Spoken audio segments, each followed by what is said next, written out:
Del artículo de Máximo Gorki, Vladimir Ilich Lenin. Vladimir Lenin ha muerto. Incluso algunos de sus enemigos admiten honestamente. Con Lenin, el mundo ha perdido a una personalidad, el genio más brillante entre todos los grandes hombres de su tiempo.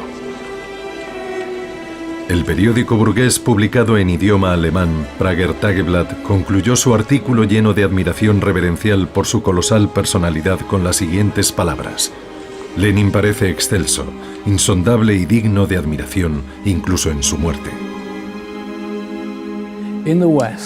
En Occidente, la tendencia había sido convertirlo en una especie de robot mecánico, sin sentimientos humanos ni valores culturales. En la Unión Soviética era todo lo contrario. Lenin había sido convertido en un dios.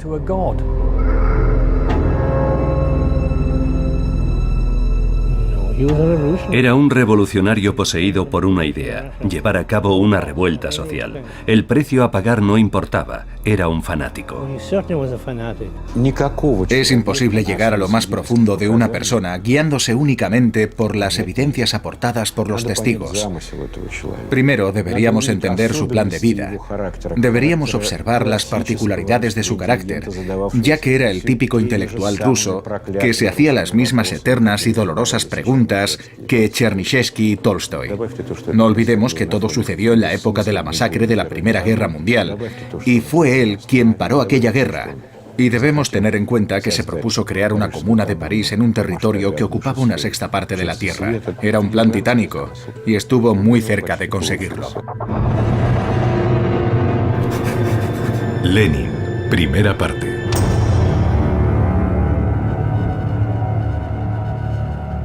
La noche del 25 de octubre de 1917, las patrullas recorrían las calles de Petrogrado. El buque de guerra Aurora avanzaba a contracorriente por el río Neva.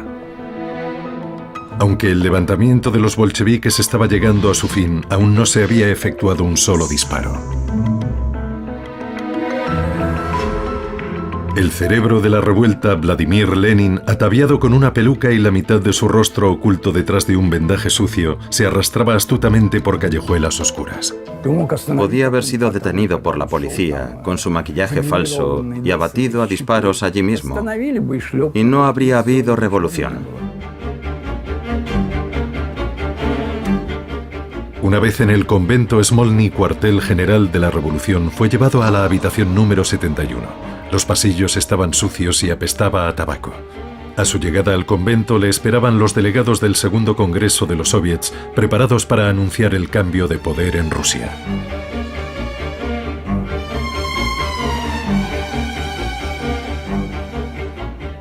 Por la mañana todo estaba hecho. Lenin dijo: una transición demasiado abrupta desde la clandestinidad al poder. Y luego añadió en alemán: mi cabeza da vueltas.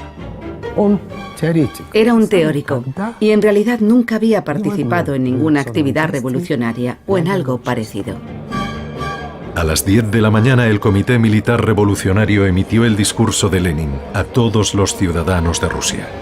La causa por la que el pueblo ha luchado, la abolición de la propiedad terrateniente, el control de los trabajadores sobre la producción y el establecimiento del poder soviético, se ha conseguido.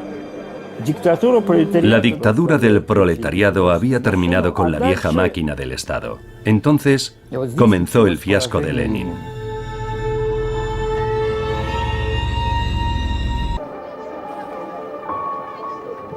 Del artículo de Máximo Gorki, Vladimir Ilich Lenin. Hijo excepcional de este mundo abyecto. Persona maravillosa que fue víctima de la hostilidad y el odio por luchar por la causa del amor y la belleza. Hay una foto muy llamativa de toda su familia cuando Lenin tenía 9 años. Está de pie, da la sensación de estar totalmente solo y transmite una gran determinación.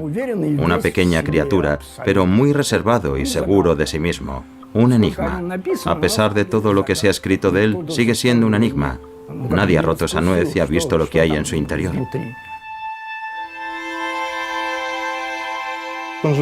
Creció en una familia llena de amor. Su madre los adoraba. Y ellos vivían impregnados de ese cariño incondicional. Y de esa manera y a lo largo del tiempo, se profesaron todos ese amor hasta la edad adulta.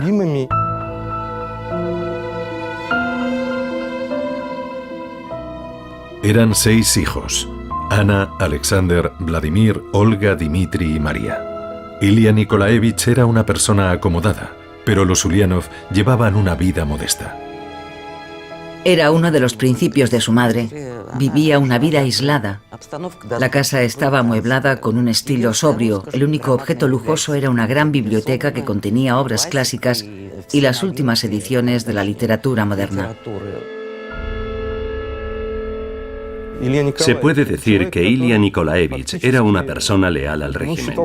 De hecho, se convirtió en consejero de Estado y fue condecorado con la Orden de San Estanislao de primera clase, equivalente al grado de general en la vida civil. Era una persona muy conocida en San Petersburgo y no desconocida para su majestad. Sasha Ulianov era considerado un niño con un gran talento. Se graduó en el instituto con medalla de oro y entró en el Departamento de Ciencias Naturales en la Facultad de Física y Matemáticas de la Universidad de San Petersburgo. Un documento muy interesante ha sobrevivido hasta nuestros días. Una redacción del estudiante de instituto Alexander Ulianov sobre el tema cualidades que necesitas poseer para ser útil para la sociedad y el Estado. Honestidad, aplicación, firmeza de carácter, inteligencia, conocimiento. Nos enseña los valores que Ilya Nikolaevich y María Alexandrovna habían inculcado desde bien pequeños a sus hijos.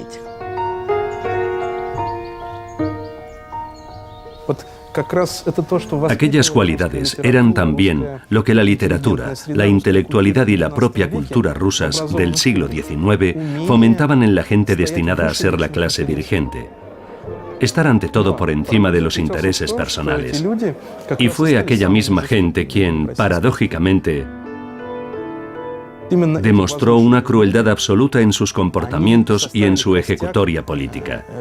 Aquella gente espiritual se convirtió en la columna vertebral del movimiento revolucionario. Con esa actitud desafiante destruyeron la llamada Rusia del cristianismo. Lenin constituía la quinta esencia de aquel proceso. Volodya tenía 16 años cuando su padre murió de una apoplejía. La vida tranquila de la familia pasó a formar parte del pasado para siempre. Mientras su padre vivía, no tenemos noticias de que los hijos tuvieran el menor sentimiento revolucionario. Pero desde el momento en que murió, abiertamente y sin ceremonias, Alexander, el hermano mayor de Volodya, un joven muy inteligente con un futuro brillante como científico, fundó una facción terrorista en San Petersburgo. Vendió su medalla de oro del instituto, compró explosivos y fabricó una bomba con sus propias manos, con la intención de asesinar a Alejandro III el 1 de marzo, el aniversario del asesinato de Alejandro II.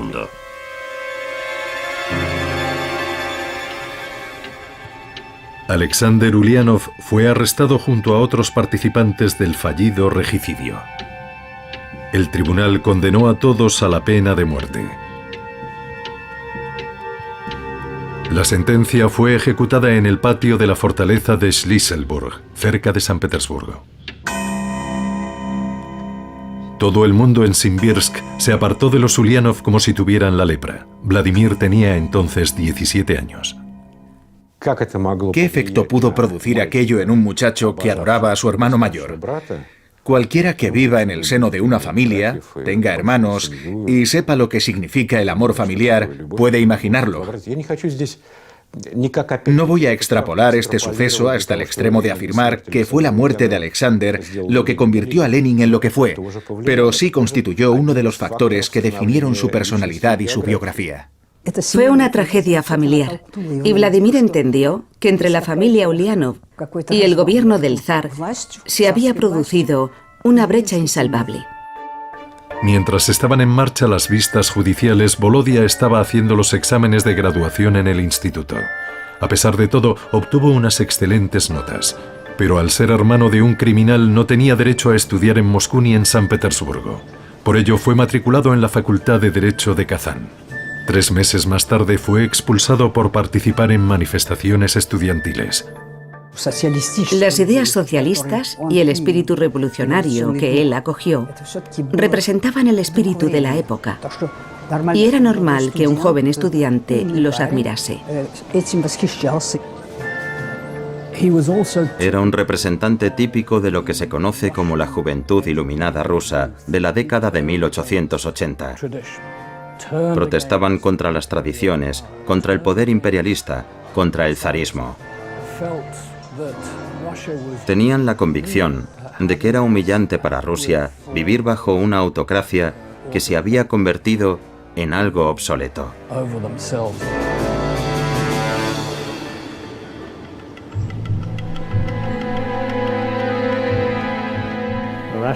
Rusia era un país eminentemente agrario. El 80% de su fuerza productiva y su población eran campesinos. Existía el proletariado, pero solo en algunas ciudades y en escaso número. La mayor parte eran jornaleros. El capitalismo estaba ya asentado en Rusia, pero era un capitalismo sin industria. Había, utilizando el lenguaje moderno, solo instalaciones de montaje o que fabricaban unidades separadas. Rusia no podía llevar a cabo el ciclo completo, ni tampoco se le habría permitido, porque el país no tenía un sistema financiero propio. No había banco central. Los primeros bancos aparecieron en Rusia a mediados del siglo XIX. Solo había bancos británicos y alemanes. Por eso cualquier especulación en cuanto a que Rusia estaba ganando rápidamente impulso económico era sencillamente mentira. Conviene recordar que en el siglo XIX, una de las manifestaciones del darwinismo social era la idea de que al trabajador había que exprimirlo mientras soportara el sufrimiento. La duración de la jornada laboral la determinaba el momento en que los trabajadores empezaban a desfallecer. La crueldad del hombre hacia el hombre había sido ya denunciada por Dickens, Balzac y Shakespeare. Chernyshevsky y Thomas More habían escrito también sobre ello. Ninguno de los escritores humanistas había apoyado el capitalismo. Aunque la explotación del hombre por el hombre era repudiada, un trabajador no era considerado un ser humano. En Inglaterra, la situación de explotación era de auténtica pesadilla. Los niños trabajaban desde los 8 años y a los 15 ya no podían seguir trabajando porque sencillamente estaban exhaustos. A diferencia de Inglaterra, con su ética protestante, aquella situación era imposible en la Rusia ortodoxa, aunque las condiciones eran también lamentables, cuando no penosas. La cruel situación mundial provocó la aparición del marxismo. El marxismo sostenía que los trabajadores y sus patronos no llegarían nunca a un entendimiento. El filósofo y economista alemán Karl Marx llevó a cabo un análisis crítico del capitalismo y formuló la teoría de la lucha de clases. Su libro El Capital fue traducido al ruso y publicado en Rusia antes del nacimiento de Vladimir Ulyanov. Se convirtió en la Biblia de muchos socialistas que expresaron su interés por el naciente proletariado. Esta sociedad es injusta y ninguna reforma puede ayudar a corregir los defectos del propio modelo. Por eso la revolución es tan necesaria.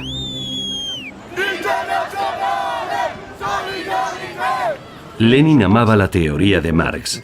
Era una especie de autoridad religiosa para él. Era un diligente pupilo de Marx. Tomó su teoría, que había estudiado minuciosamente, y decidió ponerla en práctica. Tenía una mente brillante. Podía haberse dedicado a cualquier profesión en la Rusia imperial, y sin duda con éxito. Pero en cambio escogió un camino muy distinto.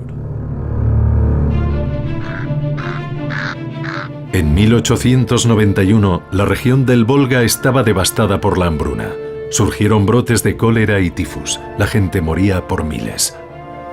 Anna Ulianova compraba medicamentos para dárselos a las personas enfermas. Vladimir rechazó de plano seguir su ejemplo. Aconsejó a sus amigos que no dieran dinero o hicieran aportaciones a la gente que sufría. ¿Por qué?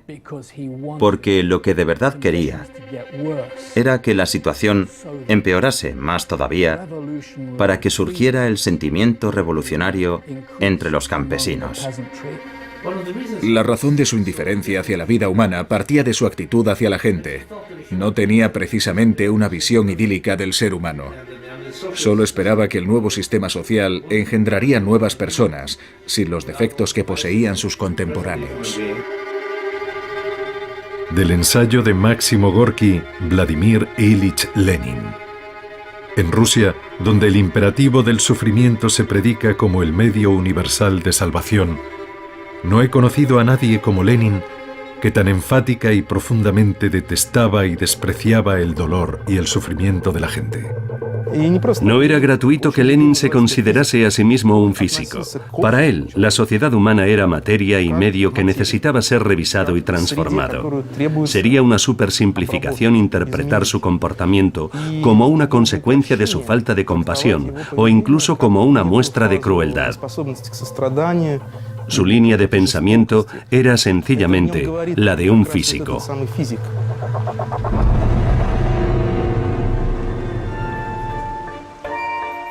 En 1893, Vladimir se trasladó a San Petersburgo. Alquiló un apartamento para tener su propia intimidad. Un piso limpio, con una puerta forrada de fieltro para amortiguar el ruido exterior. A 15 minutos a pie se encuentra la biblioteca municipal. Vladimir lee mucho. Le interesan los problemas de la economía e intenta escribir su propio material analítico. Había leído una cantidad innumerable de libros. Su comprensión de los textos era realmente asombrosa. 5 volúmenes de datos estadísticos o algunos gráficos en alemán. En fin, el material que cualquier persona normal habría encontrado aburrido. Pero a él le encantaba todo lo relacionado con los números. Como un matemático, veía a las personas a través de números y estadísticas. En el silencio de su habitación, Ulianov creaba un mundo nuevo que surgiría sobre las viejas y decrépitas ruinas. Yo no diría que producía la impresión de tener una fuerte personalidad, y casi nadie habría vaticinado que llegaría a ser el gran Lenin, que terminaría convirtiéndose en el líder de la revolución. Su amigo Alexander Potresov recordaba: era joven solo según indicaba su pasaporte. Aparentaba entre 35 y 40 años. Rostro serio, cabeza calva, barba pelirroja, voz ronca. No parecía un joven. No en vano le llamaban viejo en la célula del futuro partido. Solíamos decir en broma que a lo mejor Lenin era calvo y viejo incluso en su infancia. Primero fue arrestado por participar en una reunión de la comunidad de estudiantes, un incidente sin mayor importancia. Su segundo arresto fue por repartir propaganda entre trabajadores de San Petersburgo. Entonces solo fue condenado a 1 año de cárcel.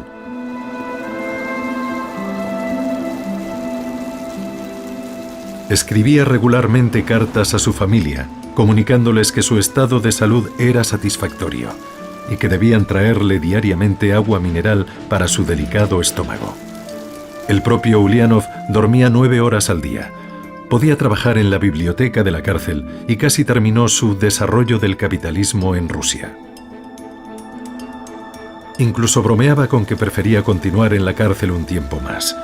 En una ocasión, por una ventana del pasillo de la cárcel, vio un tramo de acera de la calle Spalernaya. A ese lugar acudiría Nadenka más tarde para que Volodia pudiera verla. Nadenka es profesora y enseña a los trabajadores a leer, escribir y marxismo. Volodia se había enamorado de aquella chica alta y seria de cara pálida, totalmente comprometida con la causa de la revolución. Se habían conocido accidentalmente durante la Semana de la Mantequilla, en una reunión de marxistas. Comieron blinis y charlaron sobre el futuro de Rusia. Cuando fue puesto en libertad, Ulianov fue desterrado a Shushenskoye, un pueblo de Siberia. Allí lo seguiría su novia. Ella fue también condenada por su actividad revolucionaria. En julio de 1898, el sacerdote de la iglesia de San Pablo en Shusenskoye ofreció el sacramento. El siervo de Dios Vladimir queda prometido con Nadezhda. Una empleada local y el dueño de una tienda fueron la madrina y el padrino. No creo que fuera realmente el amor de su vida. Aunque Lenin estaba unido a ella, la trataba bien y era un buen marido. Cuando se marchó de visita a Krasnoyarsk, dejando a Nadenka sola en casa, arregló la puerta de la entrada con una cegueta para que pudiera quedar bien cerrada. Había enseñado a Nadenka a manejar el revólver por si un ladrón entraba en la casa. Le preguntó qué blusa le gustaría tener. En el ámbito familiar, era un hombre bondadoso. Por supuesto, amaba a Nadi, pero era algo más que el amor de un marido a su esposa. Formaban un auténtico bloque. Eran un solo yo. Y Nadia le servía con auténtica abnegación. Toda su vida estuvo cimentada en los cuidados que le profesaron las mujeres. Primero su madre y luego Nadia Krupskaya. La madre de Nadia los acompañó en el destierro. Cocinaba para que él pudiese trabajar y Nadenka también le ayudaba en sus asuntos. Indudablemente las mujeres desempeñaron un papel importante en su vida. A Lenin le gustaban las mujeres, no era indiferente a ellas, y ellas tampoco eran indiferentes hacia su persona. Pero su verdadera pasión no eran las mujeres, su pasión era la revolución. Durante su destierro, Ulianov escribió más de 30 artículos. Todo el mundo leía ávidamente y opinaba sobre aquel desconocido autor marxista. Tenía 30 años cuando se marchó a Occidente. ¿Por qué lo hizo? Aspiraba a convertirse en el socialista más destacado a las puertas del nuevo siglo. Quería ser el Marx del siglo XX. Vladimir Ulianov llegó a la ciudad de Zúrich, donde vivía como inmigrante el principal y más autoritario líder marxista ruso, Georgi Plejanov. Ulianov le enseñó su proyecto del periódico Iskra. Su objetivo principal era coordinar las actividades de todos los socialdemócratas en Rusia. Plejanov apoyó el proyecto con la intención de convertirse en redactor jefe, pero pronto tuvo que aceptar el hecho de que Vladimir Ulianov se convirtiera en la figura principal del influyente periódico. El primer paso para pasar de ser un marxista de base a líder del proletariado mundial estaba dado. La mayoría de la gente lo consideraba un personaje desagradable porque era demasiado categórico. En cuanto alguien mostraba el menor desacuerdo con él, fruncía el ceño. Era incapaz de compartir el punto de vista de los demás. Solo aceptaba su propia opinión. La gente le tenía poca simpatía. Era duro y tajante. Hay muchos testimonios escritos de inmigrantes que comentan la impresión que les produjo. Desagradable en el trato. Lenin no tenía amigos íntimos. Anteponía la resolución de los problemas a cualquier otra cosa. Lo personal quedaba siempre en un segundo lugar.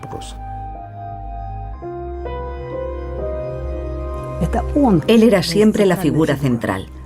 De hecho, no confiaba en nadie. Solo recurría a la gente cuando necesitaba ayuda. Cuando su esposa cumplió su destierro, Vladimir la convocó en Zúrich, pero nadie fue a buscarla a la estación. Tampoco lo encontró en las señas que éste le indicaba en sus cartas. Resulta que había cambiado de dirección y había olvidado comunicárselo. Finalmente Nadia encontró a su marido. Krupskaya se hizo cargo de toda la correspondencia del periódico Iskra, La Chispa, y del cifrado de las cartas de su marido. Apenas había tiempo para ocuparse de su relación. Tenían demasiado trabajo. Nadia era su mayor apoyo. Era una persona a la que podía encomendar cualquier trabajo. Y tenía tanta fe en él que le infundía una enorme seguridad en sí mismo. Eso significa mucho para un hombre. En algún momento entre 1902 y 1903, Lenin y Nadia se trasladaron a Londres. Por miedo a una conspiración, vivían allí bajo nombres supuestos. En su tiempo libre, salían a la campiña inglesa y asistían a una iglesia socialista donde una vez oyeron a un pastor orar por el éxodo de los trabajadores del reino del capitalismo hacia el reino del comunismo. Y de vez en cuando visitaban la tumba de Karl Marx. Lenin pasaba la mayor parte del tiempo trabajando en su escritorio o en la biblioteca del Museo Británico. En febrero de 1902, la aparición de su nuevo libro ¿Qué hacer? Constituyó todo un bombazo. El libro iba firmado con el seudónimo Lenin. Su vida estaba dedicada por completo al pensamiento. Antes que otros contemporáneos suyos, vio la importancia de contar con un partido político. No era simplemente un lugar para cotillear por donde ves la vida pasar. Era un lugar donde podías conseguir cosas concretas. Desde ese punto de vista, era una persona muy avanzada. Fue el primero en Rusia que expuso la idea de manera contundente y categórica. Solamente el proletariado podría destruir el sistema existente. Pero esa tarea titánica solo podría encomendarse a gente con determinación y debería hacerse siempre bajo la dirección de revolucionarios profesionales. En julio de 1903, en Londres, 43 delegados asistieron al segundo Congreso del Partido Obrero Socialdemócrata de Rusia. Al primer congreso celebrado en Minsk habían asistido solo 9 delegados y todos habían sido detenidos. Entonces el partido no llegó a fundarse. Esta vez los marxistas se reunieron en la calle de Southgate Road, en una capilla cuyo pastor era un devoto socialista. Pero se sintieron incómodos en aquel ambiente religioso y decidieron trasladar sus sesiones al Club Comunista de la calle Charlotte. Las autoridades británicas pensaron, esta gente no supone ninguna amenaza para los intereses británicos. Y la policía consideró totalmente innecesario impedir los actos. Finalmente, en Londres se fundó el Partido Socialdemócrata con su propio estatuto y programa revolucionario. Sus principales objetivos eran la lucha en pro de la dictadura del proletariado, el derrocamiento de la autocracia zarista en Rusia, la implantación de una república democrática, la instauración de la jornada de trabajo de 8 horas y la confiscación de los latifundios a los terratenientes para restituir las tierras a los campesinos. Sobre estas cuestiones, la postura de los revolucionarios fue unánime. La controversia surgió cuando se trató la cuestión del Consejo Editorial de Iskra. Lo que estaba en juego era el liderazgo del partido. Todos estaban dispuestos a luchar por el poder. Lenin sugirió que en lugar de 6, el consejo estuviese formado por solo 3. Plejánov, Martov y él mismo a expensas de Potresov, Sasulich y Axelrod. Al final, la mayoría de los delegados, de ahí el nombre de bolcheviques, que significa mayoría, votaron a favor del proyecto de Lenin. Después de aquello, Potresov nunca le perdonaría a Lenin el haber roto de aquella manera traumática todos los acuerdos anteriores al Congreso. De hecho, a Lenin no le gustaban las intrigas. Era un calmuco demasiado franco y directo para andar urdiendo conspiraciones en contra de nadie. Prefería hablar sin dobleces. Aunque parecía un ratón de biblioteca, por las horas que pasaba enfrascado en los libros, era también pero que muy capaz de jurar como un soldado. Había algo más que rebelde en él. La tensión nerviosa tuvo un efecto nocivo en su salud. De ahí sus migrañas, el insomnio y la neurastenia. Para entonces Lenin ya se había trasladado a Suiza. Vivía en Ginebra, en el número 10 de la calle Chemin du Foyer. Después de mucho insistirle, Lenin aceptó visitar a un médico. Volvió a casa sombrío. Cuando nadie le preguntó por su diagnóstico, respondió secamente: el cerebro. El doctor le recomendó la necesidad de aliviar durante un tiempo la tensión a la que estaba sometido, pero nunca siguió sus recomendaciones. Seguía trabajando en la biblioteca, escribiendo artículos, todo tipo de notas y cientos de cartas a diario. Estaba convencido de que se podía dirigir la labor del partido en Rusia a distancia. Cuando la correspondencia estaba lista, Lenin la llevaba personalmente en bicicleta hasta la oficina de correos. Los mensajes más importantes eran transmitidos de forma oral o viajaban ocultos en maletas con doble fondo. Todo lo de valor era transportado por los mensajeros que cruzaban la frontera tanto legal como ilegalmente. Vivía en un estado de asedio constante, siempre en peligro de ser arrestado o deportado de un país a otro, obligado a reunir continuamente a la gente. La familia de Volodia trabajó muy duro para sostenerlo. El primer equipo de Iskra lo formó con sus parientes más cercanos, sus hermanas y sus esposos. Necesitaba aparentar que contaba con gente en el partido para no parecer un simple socialista ruso aislado. En realidad quería aparecer como alguien que representara cierto poder. Había otros socialistas que vivían en Rusia. Ellos se encargaban allí del trabajo clandestino. Él habría continuado gustoso su trabajo en las bibliotecas suizas, escribiendo, aprendiendo y estudiando. Suelo visitar la sala de lectura de la Biblioteca de Ginebra y allí siempre pregunto por el lugar donde se sentaba Lenin. Después de vivir en Ginebra durante años, leyendo los libros de la biblioteca, todavía conservan su tarjeta de lectura. La intoxicación de los libros fue una tragedia para la intelectualidad rusa de los siglos XIX y XX. Lenin vivía prácticamente en el mundo de los conceptos, no sentía la vida real. Mientras tanto, la población rusa hervía de indignación. Muchos partidos políticos pretendían derrocar a la monarquía. Los revolucionarios sociales organizaban ataques contra los altos funcionarios. Y los campesinos estaban furiosos por no haber recibido las tierras después de la abolición de la servidumbre. Hubo una reforma en 1861, en virtud de la cual algunas tierras fueron entregadas a los campesinos, pero no todas. Algunos campesinos se vieron obligados a hacer pagos de amortización. Debían pagar por la tierra durante un periodo de 50 años. De hecho, la revolución de 1905 fue principalmente una revolución contra esas amortizaciones.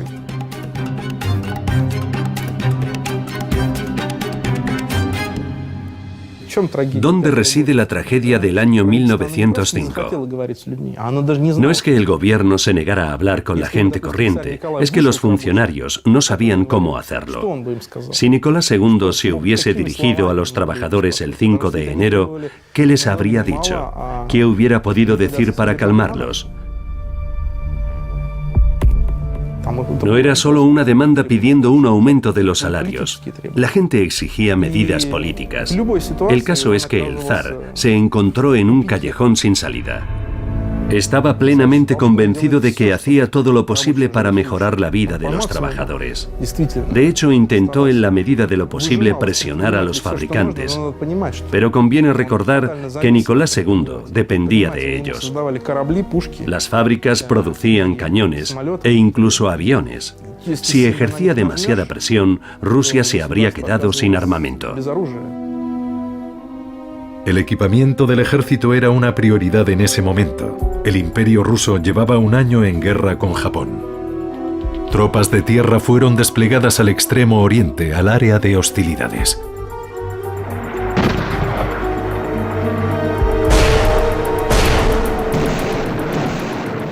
Si no hubiera mediado una revolución, Rusia probablemente habría ganado la guerra contra Japón.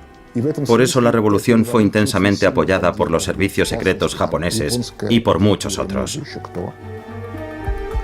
Por otra parte, si no hubiese habido guerra ruso-japonesa, la revolución de 1905 habría sido ahogada aún más rápidamente. En la mañana del 11 de enero de 1905, Lenin se enteró por los periódicos de los acontecimientos del Domingo Sangriento en San Petersburgo. Esta noticia lo llevó a un estado de enorme excitación. Ahora nada podía detener ya la revolución.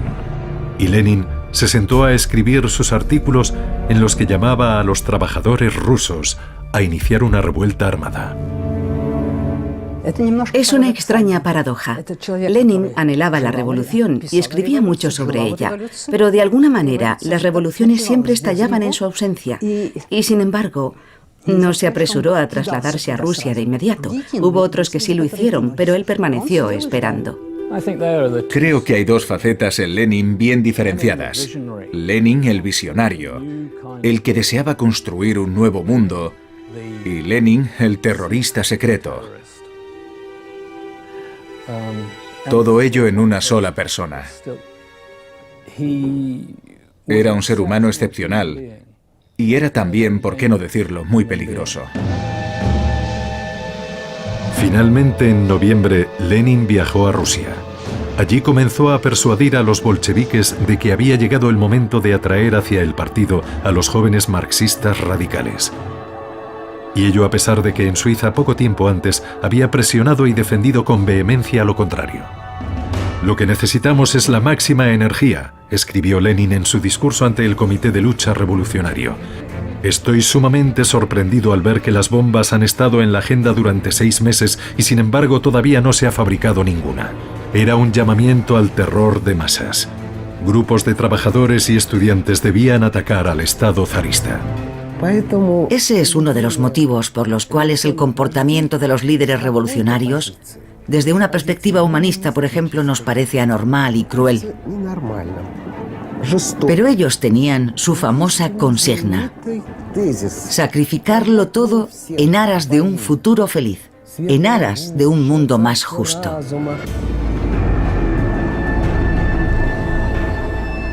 Esa era la norma en la época de la revolución. A principios de diciembre, los disturbios callejeros estallaron en las calles de Moscú.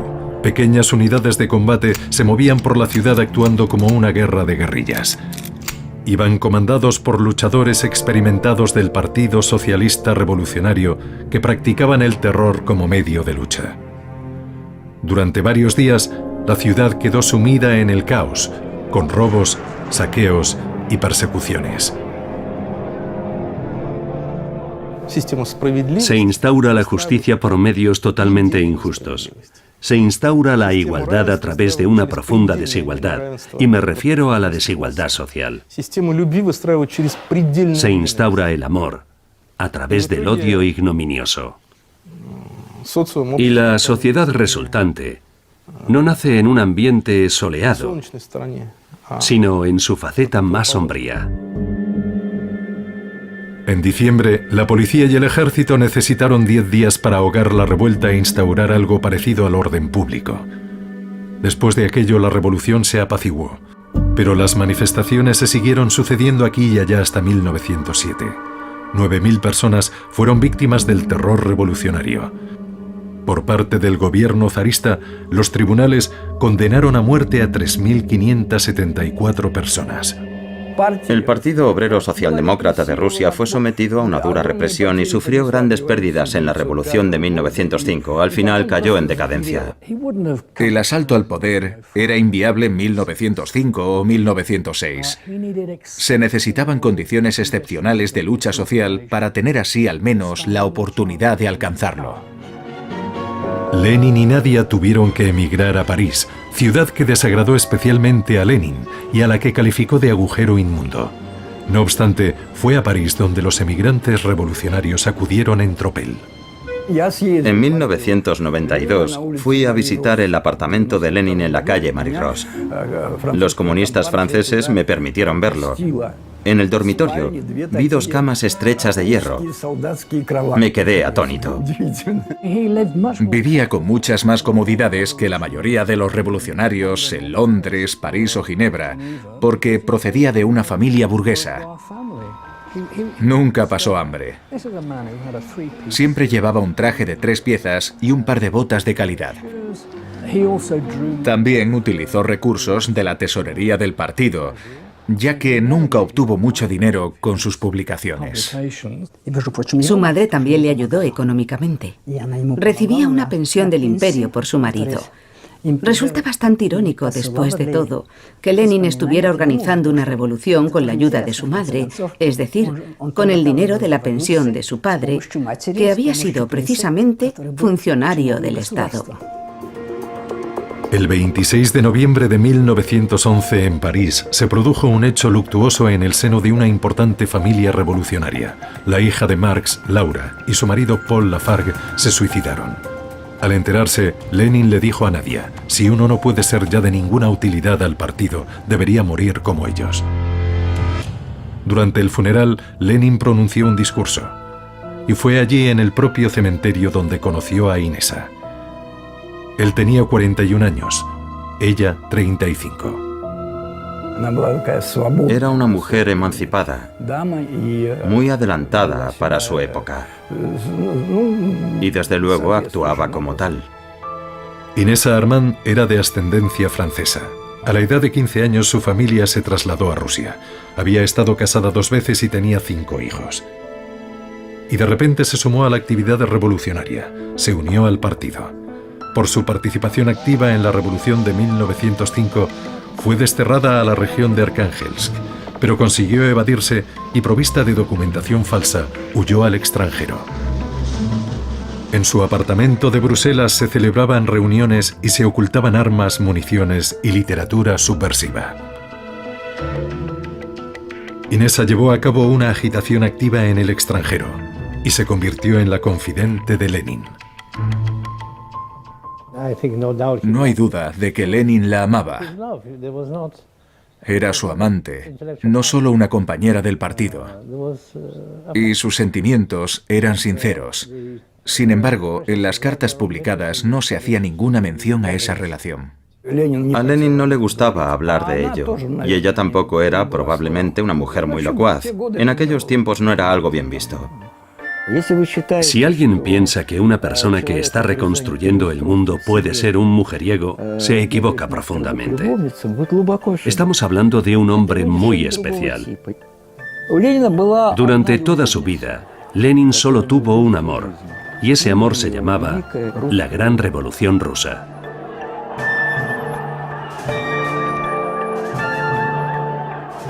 Mientras trabajaba en la biblioteca de Berna, le llegó la noticia del derrocamiento del zar, así que una vez más llegaba tarde.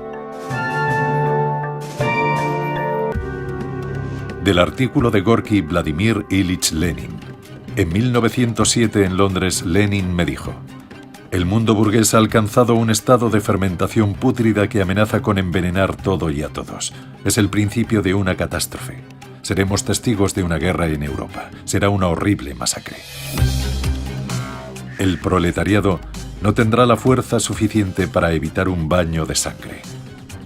Su sufrimiento será horrible, pero ese es ahora su destino inevitable.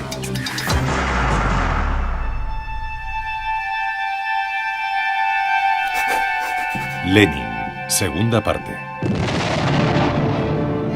El conflicto armado fue bautizado casi de inmediato como la Gran Guerra. El mundo no había conocido nunca nada parecido.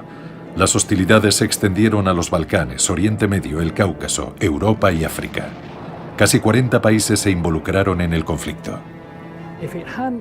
De no haber sido por la Primera Guerra Mundial, Lenin habría permanecido probablemente en Suiza el resto de su vida. Es posible que hubiera visitado ocasionalmente la Biblioteca Británica en Londres y que hubiera pasado sus vacaciones en la costa francesa o en las montañas suizas. Y seguramente también hubiera seguido criticando ferozmente el sistema burgués, pero fue la Primera Guerra Mundial lo que le dio la oportunidad. Se han escrito novelas muy duras sobre la Gran Guerra, como por ejemplo Adiós a las armas de Hemingway o La muerte de un héroe de Aldington.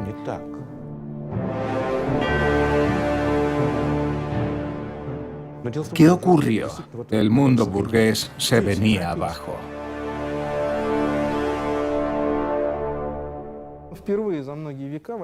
Por primera vez, existía la oportunidad de ganar una guerra utilizando máquinas.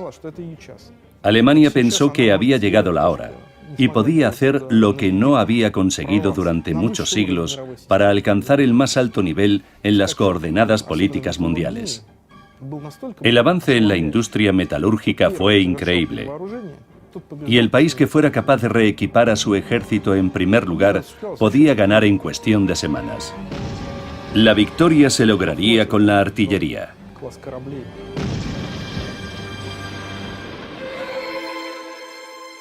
Una nueva clase de buques de guerra apareció en la Armada. Los compramos en Occidente porque no teníamos medios ópticos ni caucho.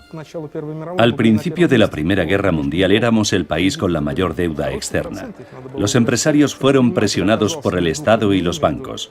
Los trabajadores, por su parte, se encontraron doblemente presionados. Aquello tuvo que ver en el impulso del movimiento revolucionario. Lenin creía que era necesaria la derrota de Rusia en la guerra. Se le puede reprochar haber traicionado a su país, es cierto. Él se consideraba un traidor. Pero muchos rusos realmente creían que una persona decente no podía ser leal a este país. El patriotismo era o una evidencia de cretinismo o una prueba de humillación ante el brutal régimen. Y Lenin seguía esa misma línea de pensamiento. La idea de Lenin era mostrar a la gente que había un problema de intereses de clase, no de patriotismo. Él no pensaba que los alemanes fueran a matar a los rusos. Consideraba que ese problema no existía en absoluto. Había que buscar las causas de la guerra y luchar no contra el representante de otra nación, sino contra el representante de otra clase. En febrero de 1917 estalló una revolución en Rusia. Antes de eso, los disturbios del PAN, marchas contra la guerra, manifestaciones, huelgas en las empresas industriales. El 27 de febrero de 1917, una huelga general se convirtió en un levantamiento armado. El ejército derrotó a los rebeldes. La Revolución de Febrero tuvo lugar porque la política imperial rusa llegó a un callejón sin salida durante la Primera Guerra Mundial. Lenin esperó a que estallase la revolución mientras residía en el extranjero. Escribía libros, traducía artículos y llevaba una vida tranquila. Y a diferencia de otros, vio que era el momento de aprovechar la oportunidad y que el final del Imperio ruso estaba muy cerca. En Rusia prácticamente todo el mundo participaba en los disturbios. Todos eran activistas de diferentes facciones del radicalismo. No había estratos sociales leales al régimen, ni siquiera la élite del Imperio ruso. Aparentemente quedaban los terratenientes y la nobleza, aunque de una forma muy precaria. Pero de repente desaparecieron. Nicolás II se encontró en un vacío absoluto. Su último movimiento, catastrófico para Rusia, fue abdicar del trono. En estos tiempos de la lucha contra los enemigos extranjeros, Dios nuestro Señor ha deseado enviar una nueva y dura prueba sobre Rusia. Los disturbios populares internos amenazan con tener un efecto desastroso sobre el devenir de esta persistente guerra. En estos días decisivos de la vida rusa, hemos considerado que lo mejor es renunciar al trono del Imperio ruso. Firmado, Emperador Nicolás.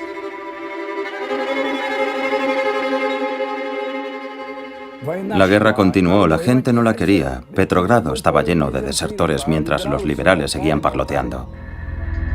El poder dual había conducido al caos. Por un lado emergió el gobierno provisional y por el otro el Soviet de Petrogrado, un cuerpo ilegítimo que representaba a las bases, que también reclamaban el poder en el país.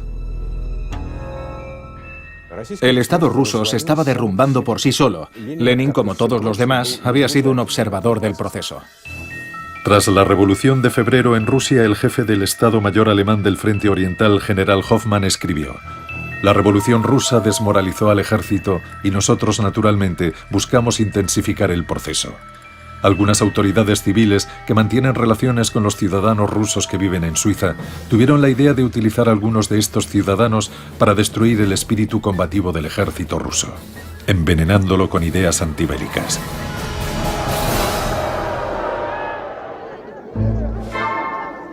Para llevar a cabo la revolución en su país, reunieron a un gran grupo de exiliados y refugiados políticos que se habían establecido en el extranjero en momentos distintos y por razones diferentes. Junto con Lenin había bolcheviques, socialrevolucionarios, mencheviques y anarquistas, y sus familias.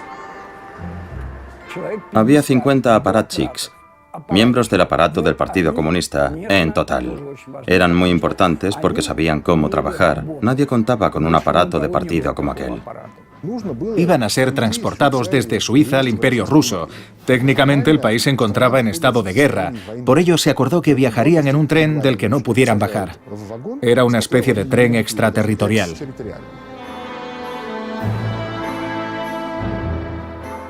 El 9 de abril, un grupo de emigrantes se reunió en la estación de Zúrich. La gente gritaba acusando de traidores a los pasajeros que se disponían a partir y clamaban que serían colgados en Rusia por provocadores.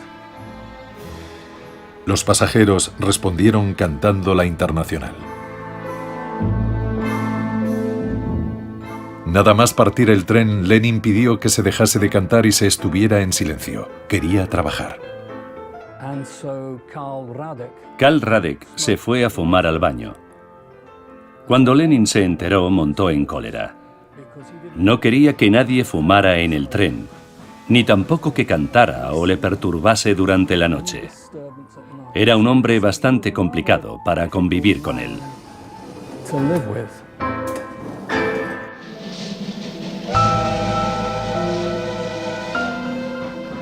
Los revolucionarios viajaron de Suiza a Alemania y entraron en Rusia por la frontera sueco-finlandesa.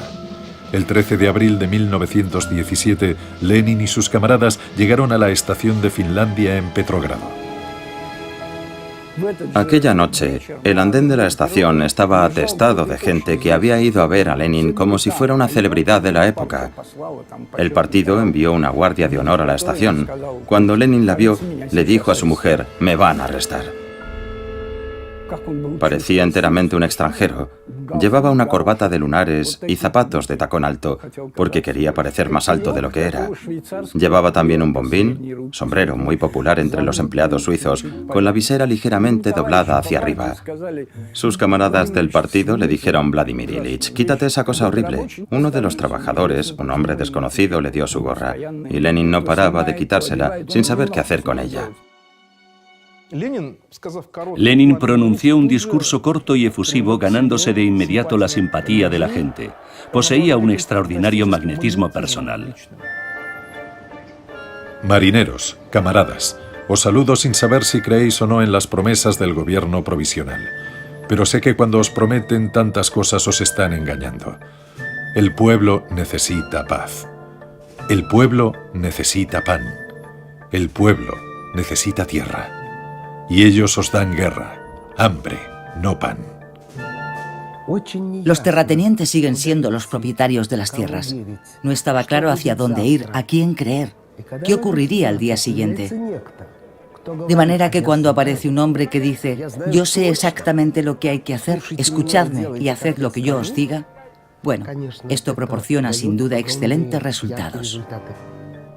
Habéis hecho un gran trabajo. Habéis destronado al zar, pero aún no hemos terminado. Tenéis que golpear mientras el hierro está caliente. ¡Viva la revolución social mundial! Encontró las palabras que le catapultaron al poder. Cuando él proclamó todo el poder para los soviets, los demás decían cosas bonitas, pero sin efecto. Aquella noche habló ante el Comité Central y dijo: «Hagamos la revolución». Le contestaron que acababa de llevarse a cabo. «No, necesitamos hacer otra», replicó. Aunque tenía solo 47 años, pensaron que aquel viejo había vivido demasiado tiempo en Occidente y no entendía nada. Era un loco peligroso y obsoleto, pero tenía el don de la persuasión.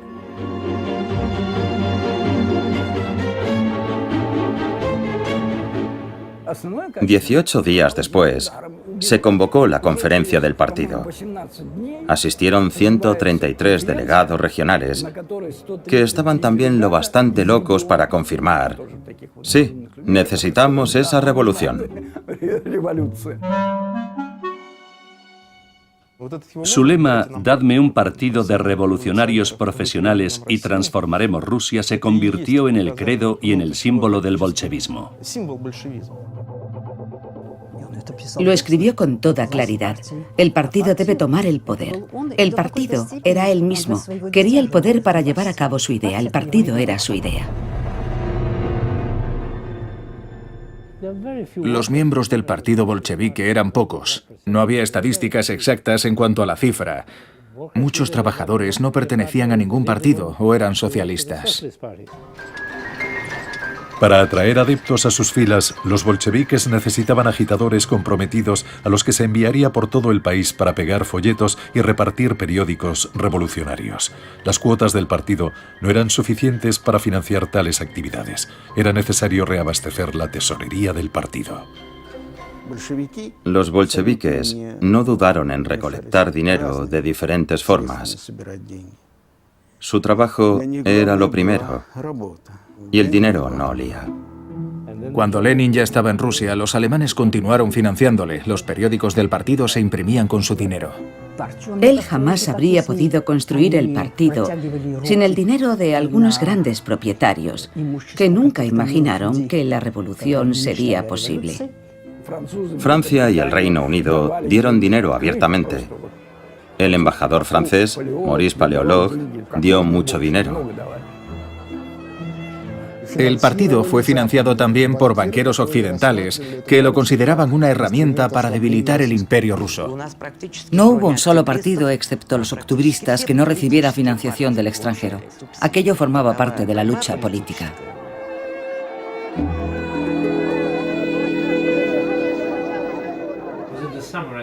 En el verano de 1917, en un mitin socialdemócrata, Tsereteli, un menchevique, dijo que no había partido en Rusia que quisiera tomar el poder.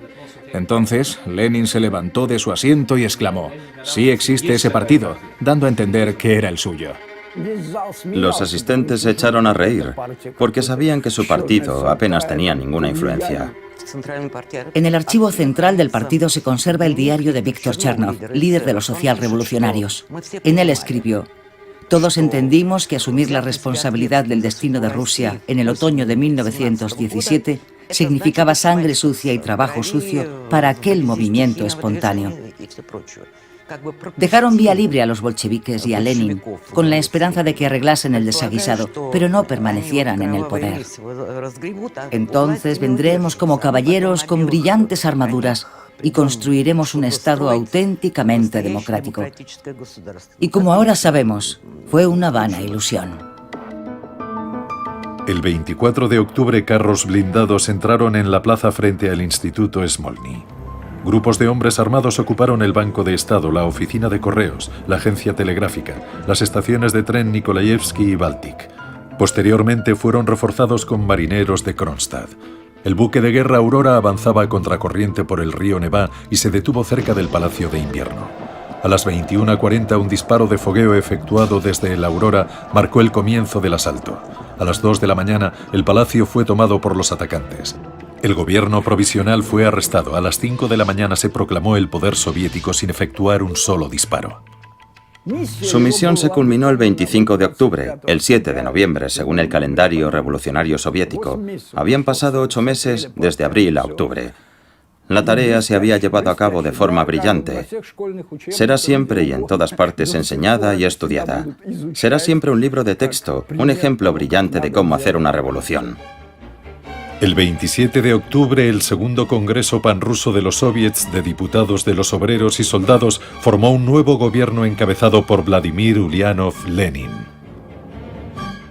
La revolución ascendió al poder al cuarto estado. Lo llamamos la dictadura del proletariado. Por el bien de la humanidad, por el bien de la mayoría, exactamente para eso. 2 semanas después del golpe de octubre, el nuevo gobierno emitió el decreto sobre la paz. Los soviéticos ofrecieron a los países en guerra una paz sin anexiones ni indemnizaciones. El decreto sobre la paz y el decreto sobre la tierra fueron aprobados al principio de la Revolución de Octubre. Ambos eran unos documentos con un gran peso específico, que contenían las ideas sobre cómo transformar Rusia. Por los decretos de Lenin, las entrañas de la tierra pertenecían al pueblo, no al Estado. Eran propiedad socialista, es decir, propiedad del pueblo. El decreto sobre la tierra legalizaba la adquisición de las haciendas de los terratenientes por los campesinos. Al conocerse su emisión, los soldados abandonaron el frente y regresaron a sus hogares. Lenin quería cambiar la forma de pensar de la clase trabajadora. No sentía amor por ella. Cuando era estudiante ya sabía que los trabajadores no estaban comprometidos con el socialismo y aquello le disgustaba mucho. La víspera del 25 de octubre, Lenin escribió que se debían crear las condiciones necesarias para que hasta un cocinero estuviera capacitado para gobernar el Estado. Solo podía conseguirse por medio de la educación. Según los datos censales de principios del siglo XX, el 80% de la población era analfabeta. A ese respecto, constituyó un grandioso resultado social. La campaña de alfabetización fue realmente el gran logro del gobierno soviético. El Politburó, liderado por Lenin, estuvo en sesión todo el día. Recibía hasta 600 llamadas abordando diferentes temas. Todavía no era un Estado totalmente establecido, sino algo difuso. Ni siquiera comía en la cantina para evitar tener conversaciones triviales. A veces se marchaba para realizar visitas a los suburbios de Moscú y hablar con los campesinos. Construyó casas de descanso para los soldados heridos. Escribió enmiendas a la Constitución. Tradujo sus propios trabajos y solicitó el aumento del número de estudiantes procedentes del proletariado y el campesinado más pobre. Elaboró un proyecto de resolución para los orfanatos. Incluso escribió notas sobre cómo cumplir en el puesto de centinela. La gente era totalmente ignorante. El país era bárbaro y analfabeto. No sabían qué decir, y él les enseñó a decir alto o disparo. Inventó señas y contraseñas. Lo hizo todo. Recuerdo que hay un documento de un agente alemán en el que dice: Lenin está trabajando como nosotros queremos, sigan financiándole. Él no trabajaba para Alemania. Todo lo que hacía lo hacía para él mismo. Servía a la gran idea de la revolución en Rusia. Simplemente resultó que los intereses de Lenin y los de Alemania coincidieron.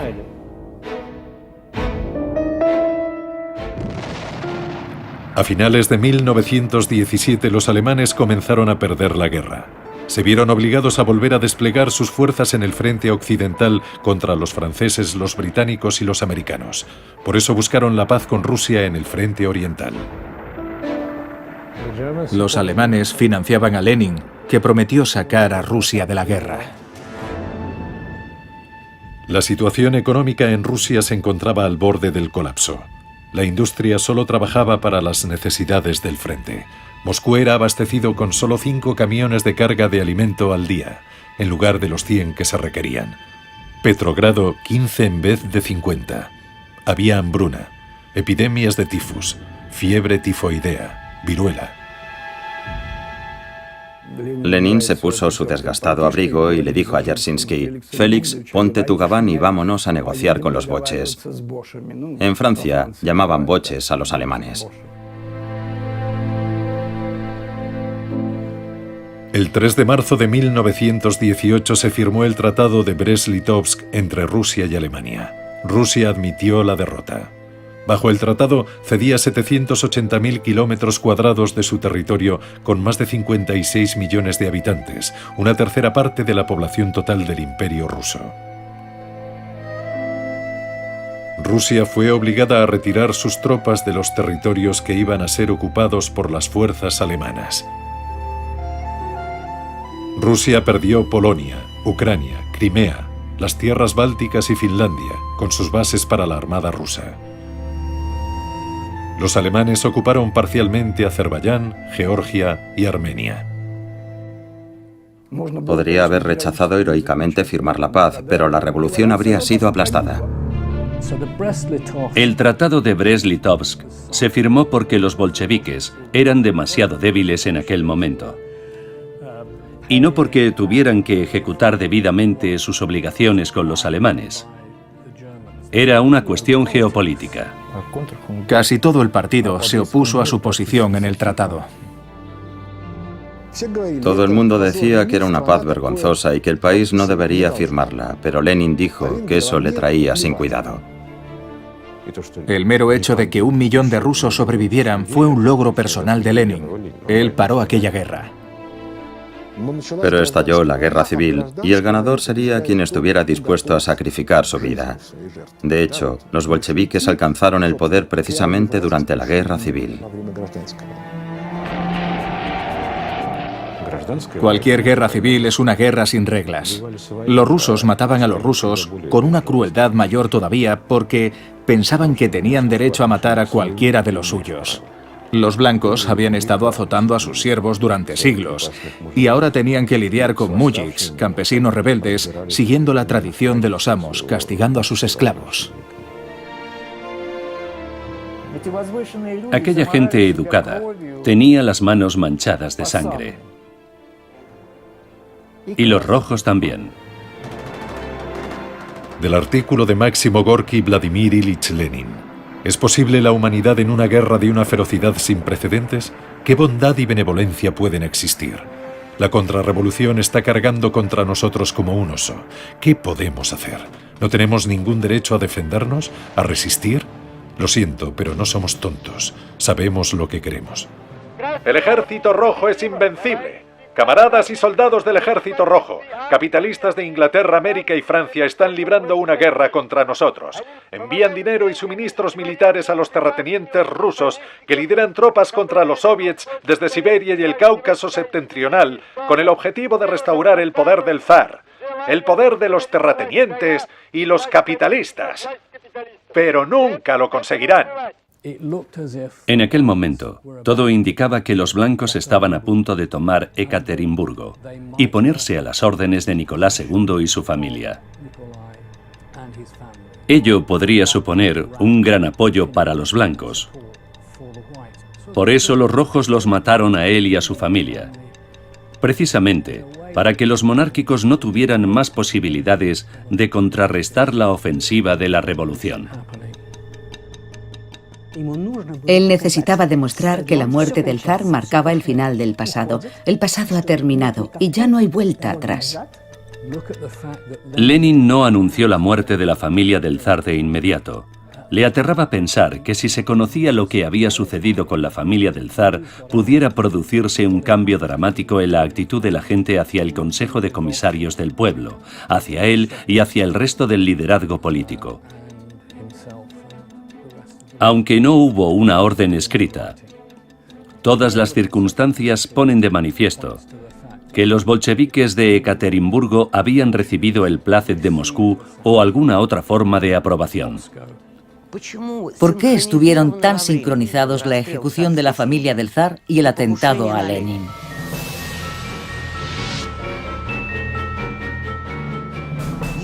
Sabemos que fue la misma gente, por ejemplo, el señor Yurovsky, quien ejecutó a la familia del zar e investigó el atentado a Lenin. 2 balas quedaron alojadas en su cuerpo. Para gran sorpresa de todos, Lenin sobrevivió. Fue un milagro. Las balas permanecieron alojadas en el cuerpo de Lenin nada menos que 2 años. Corría el peligro de sufrir un envenenamiento por plomo. Por eso fue operado de urgencia. Cualquier herida se cierra de forma gradual, así que apareció una cicatriz que estaba produciéndole un evidente estrechamiento en la arteria carótida interna. El suministro de sangre al cerebro era solo posible por el lado derecho. Su estado, sin temor a exagerar, era crítico. El atentado provocó una campaña de publicidad hecha a medida del líder del proletariado. Zinoviev, su ayudante, escribió su biografía. Bonch Brujevich, el director ejecutivo del gobierno soviético, convenció a Lenin para que permitiera ser filmado en el jardín del Kremlin. El diario Pravda publicaba a menudo fotografías suyas. Lenin recibía visitas de pintores y escultores. El pintor Anenkov, uno de los artistas que dibujó a Lenin del natural, recordaba que la primera vez que se reunió con él le preguntó ¿cuál va a ser su enfoque del retrato? El artista dijo, me gustaría representar la personificación del impulso revolucionario. Vladimir Ilich le dijo, ¿no es eso una exageración? Y Anenkov contestó, mire, Vladimir Ilich, no me interesa retratar a un hombre corriente con barba. Tenía en mente un proyecto histórico no solo para cambiar a Rusia, sino para cambiar el mundo entero.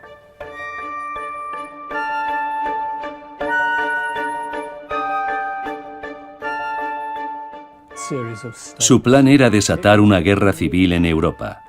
Era una idea descabellada. Nada menos que una guerra civil europea. ¿Qué clase de persona es capaz de concebir algo así? Pues Lenin lo hizo. Lenin sabía, y así lo dijo, que el comunismo no podía sobrevivir si prevalecía únicamente en Rusia. Sería destruido por el capitalismo. Para sobrevivir, debía extenderse a todo el mundo, y las revoluciones estaban estallando por todo el planeta. El mundo estaba obsesionado con las ideas del leninismo, con las ideas de la justicia social. La Unión Comunista está creciendo en todo el mundo. En varios países el poder del Soviet ya ha triunfado. Pronto veremos la victoria del comunismo en todo el mundo. Seremos testigos de la fundación de la República Socialista Federativa Soviética Mundial. Lenin creó el Comintern, la internacional socialista que englobaba a los partidos comunistas de Alemania, Austria-Hungría, Turquía y China, los países en los que habían tenido lugar revoluciones socialistas. Desde el principio de los tiempos, la gente soñaba con construir un mundo nuevo, un mundo en el que las cosas serían diferentes. Un mundo en el que habría personas nobles que ayudarían a los demás. Gente ilustrada, solidaria y desinteresada. Una nueva generación que no pensaría únicamente en sus intereses personales y tampoco estaría corrompida por la propiedad privada. Sin embargo, muy pronto las ideas de Lenin fueron abandonadas y él mismo fue demonizado. Fue una especie de reacción refleja natural ante el éxito anormal que había tenido en todo el mundo. Inmediatamente se sirvieron de una metodología política mediante la cual, para menospreciar a una autoridad ante las masas, debes hacerle parecer grotesco o vergonzoso. Y así explotaron la cuestión de su origen, es decir, la genealogía de Lenin.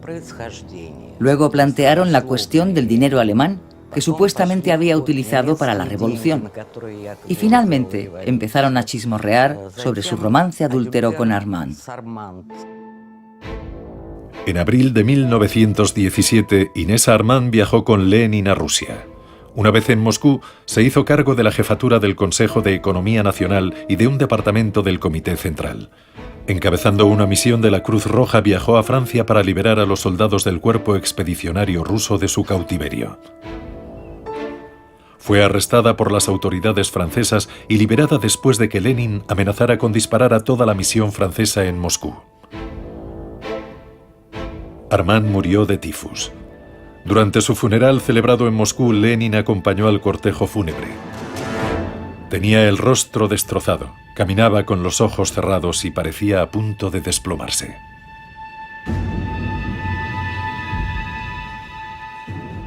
Podía derramar algunas lágrimas, pero él consideraba que eso formaba parte de su vida privada, una zona vetada, prohibida hacia los demás. En cuanto salía de esa zona emergía su otro yo, el que se prohibía a sí mismo las debilidades de un hombre.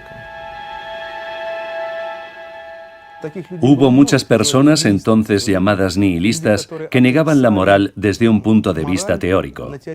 Esos individuos se convirtieron en los seres más despiadados de la historia de Rusia. Robespierre dijo que el terror era la forma más elevada de justicia. Lenin pensaba lo mismo. Camaradas, la sublevación kulak en vuestros 5 distritos debe ser aplastada sin piedad. Hay que colgar, y digo colgar para que la gente lo vea, a no menos de 100 kulaks ricos y chupasangres de renombre. Apoderaos de su grano, identificad a los rehenes. Hacedlo de manera que en muchas leguas a la redonda la gente vea, tiemble y grite. Ahoguemos y estrangulemos a esos kulaks chupasangres. Sinceramente tuyo, Lenin. Emplea para ello a la gente más dura que tengas. Esa faceta de Lenin nunca fue revelada hasta el final de la Unión Soviética. La sociedad nunca vio a Lenin desde ese prisma, el Lenin que estaba dispuesto a utilizar el terror despótico.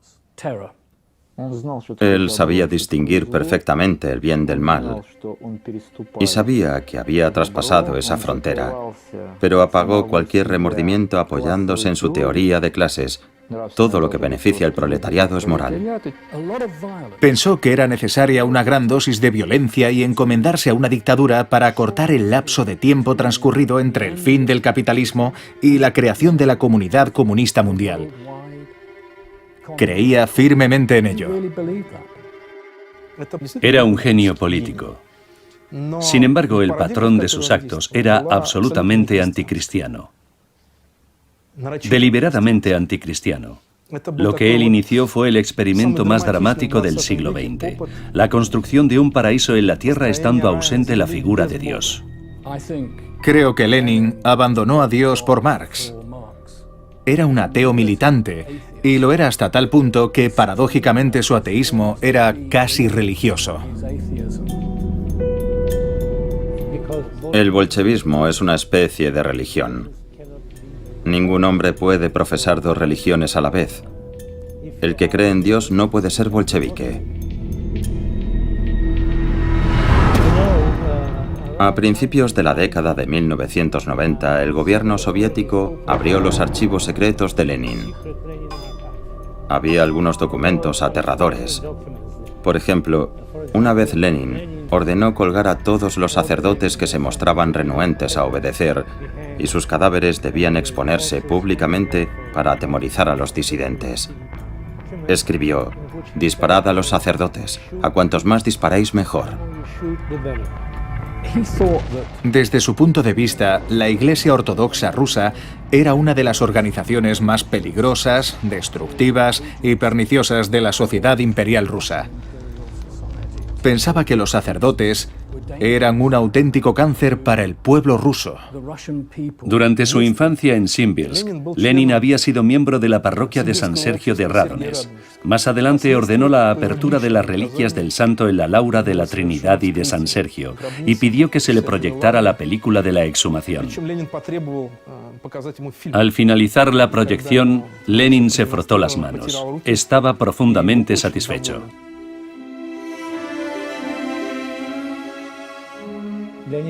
Lenin quería el dinero de la Iglesia, en la medida de lo posible, para llenar las arcas del tesoro. Solo en el año 1922, bajo el pretexto de combatir la hambruna, se confiscaron bienes por valor de 5 millones de rublos, de los cuales 1 millón se invirtió en la compra de comida para los hambrientos. Se compraron aquí y allá máquinas o grano, pero la mayor parte, como solía ocurrir en Rusia, desapareció. Entre los sectores de la sociedad que habían alzado a los bolcheviques al poder, empezó a circular la opinión de que no eran merecedores de su confianza. Estuvieron a punto de ser depuestos, especialmente por los campesinos. En 1921 comenzaron algunas revueltas campesinas, acciones en la industria y rebeliones de soldados y marineros. En este punto ocurrió algo muy curioso con Vladimir Lenin. Se dio cuenta de que en Rusia no había proletariado. Lenin pareció caer en una profunda depresión. Resultó que los cocineros no solo no querían, sino que no podían gobernar el Estado. No tenían conocimientos. Se hizo evidente que la clase obrera era perezosa, iletrada, y no estaba de acuerdo con las exigencias de la teoría marxista. En esa encrucijada, Lenin dio un giro, tan audaz como revolucionario, y también ingenuo, diría yo. Anunció la nueva política económica. Quería crear un proletariado post factum. Durante el periodo de la NEP era necesario recorrer el camino capitalista del desarrollo, del que tal vez nacería un proletariado digno de Marx. Se modificó la política industrial y se fortaleció el sistema político.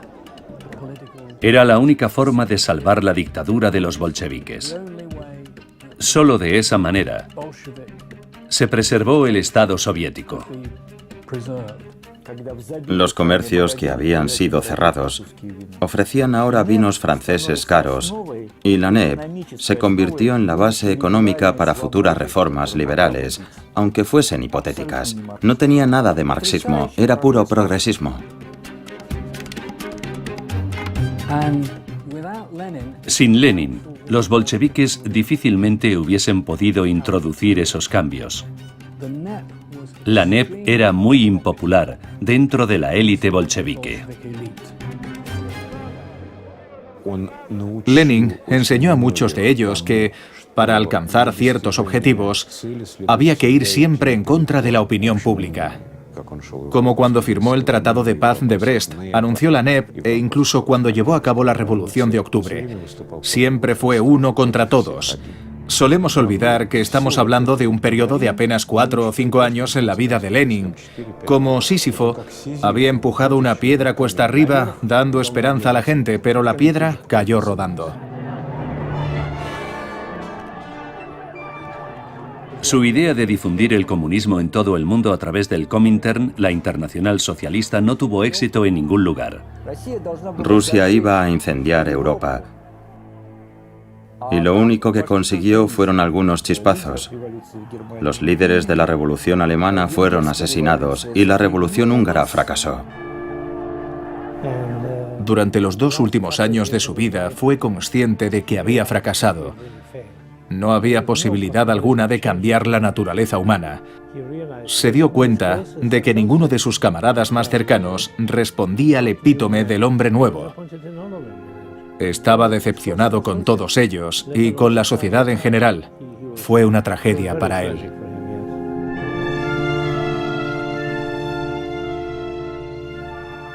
La última vez que controló realmente las cosas fue en la primavera de 1922. A partir de ahí comenzó a sufrir ataques de apoplejía y ya no podía trabajar.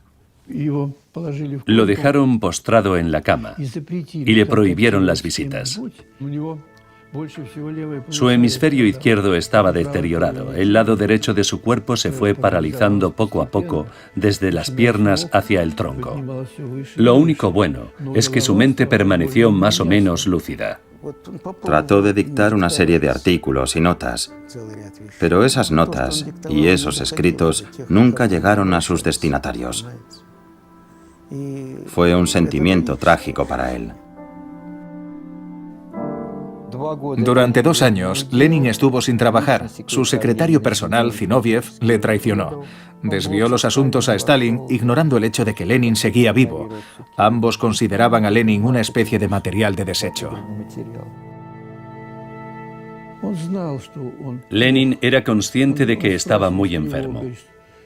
Le preguntó ansiosamente a sus médicos: ¿perderé el juicio? Temía volverse loco. Eso era muy importante para él. Estaba literalmente destrozado. En el momento de su muerte era un hombre desmoralizado. Una de las pocas expresiones que todavía utilizaba al final de su vida era «Dios santo, Dios santo». Sus médicos lo mencionaban a menudo en sus notas. Tal como recordaron algunos miembros de su cuerpo de seguridad, Lenin permanecía en su mecedora ataviado con una gorra, envuelto en su abrigo de piel, aullando a la luna. Lloraba y gemía, por decirlo de alguna manera. No creo que fueran solo momentos de demencia. Creo que revelan también la terrible agonía y sufrimiento del hombre que se encuentra en la antesala de la muerte.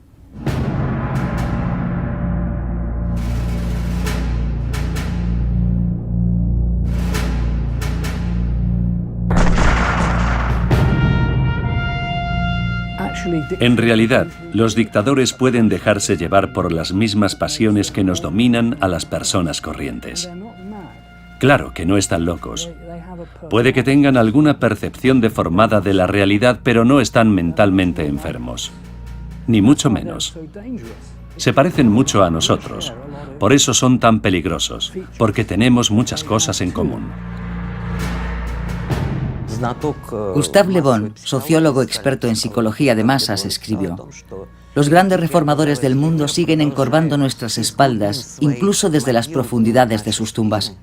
Debemos comprender que esto se debe principalmente a que han expresado plenamente los intereses de su raza y del tiempo que les ha tocado vivir».